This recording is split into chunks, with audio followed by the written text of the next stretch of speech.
Hello, and welcome to episode 538 of Prog Review. And today it's a little bit different. It's a book. Oh, God.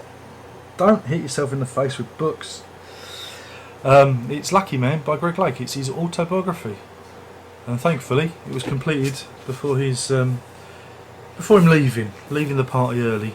Yeah, I mean, it's not a big volume. It's 295 pages with discography, but yeah, it's his own words. It's what I'd call it. It's light and frothy. It's a very light read, very quick read. You know, ideal at this time of year. If I say for the beach, it's because we're doing this in July. So you've dated the video now. People are watching this in December. Go, what's he talking about? But no, it's one of those light reads that you can get through, and again, it did Phil Collins' biography previously. That was a much more detailed exercise. There was a lot more going on. Whereas this, like I say, it's a fairly light and frothy romp, and it covers his professional career. Now, there's not a lot about private life or or gossip or this, that, and the other. He's very, very complimentary of everyone. Again, it comes across in the book as a very humble, grateful person, who just again he says he's a lucky man. He was in the right place at the right time, and was put here to entertain. And you get some good anecdotes. You get some good stories about the bands that he was in, King Crimson, obviously, ELP, and his work after that. And you do get some insight into the mechanics of those bands and how things work out. So, but it's not overly detailed. Some biographies can be quite detailed. He keeps things moving along. It is a cracking pace. It really does sweep you up and carry you along with it. It's a very enthusiastic memoir.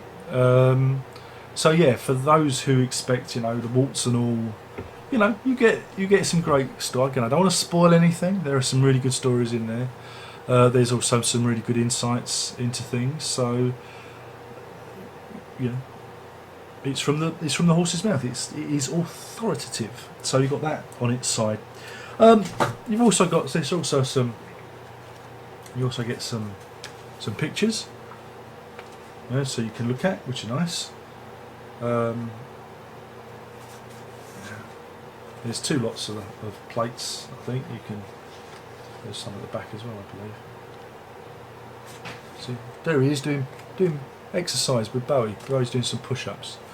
And this anecdote involves a stripper and an orchestra. Very good, very good. So no, I mean it's delightful, and again it gives you an idea of how the music business worked and at the time, and how things have changed dramatically since Greg Lake's time. So there is plenty of insight there. There's plenty of stuff to keep you interested. And yeah, I mean he talks about Keith Emerson's passing and gives some detail into that. How he sees the situation there, which is quite. I found it fascinating.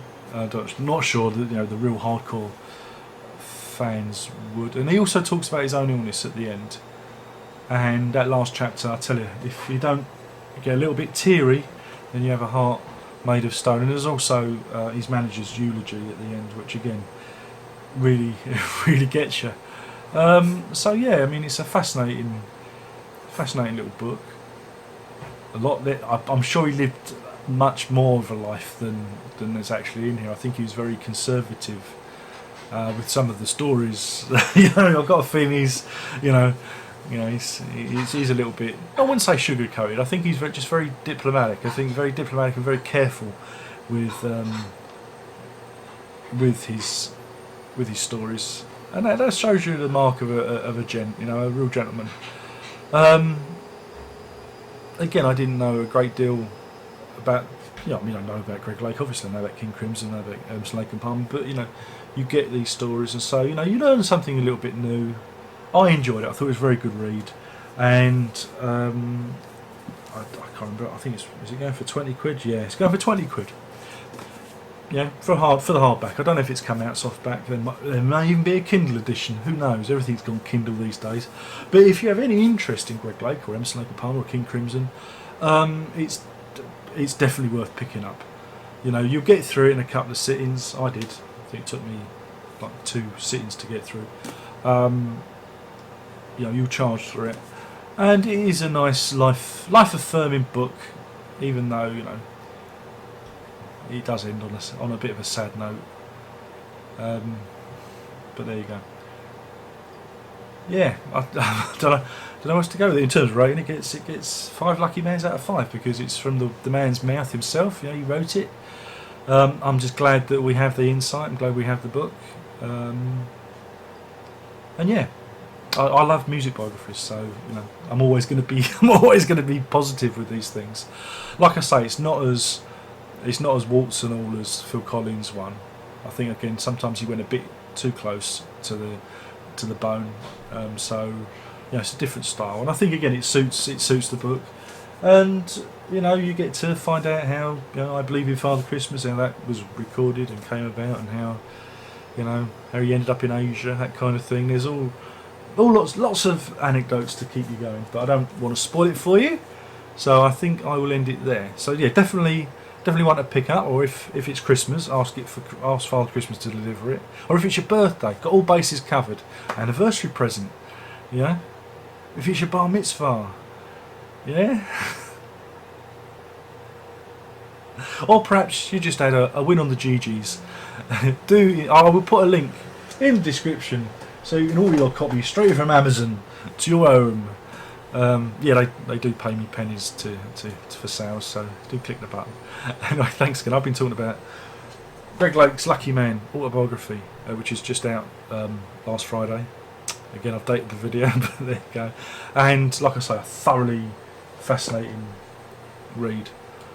That's it. I'm Darren Locke. There's only one more thing to say.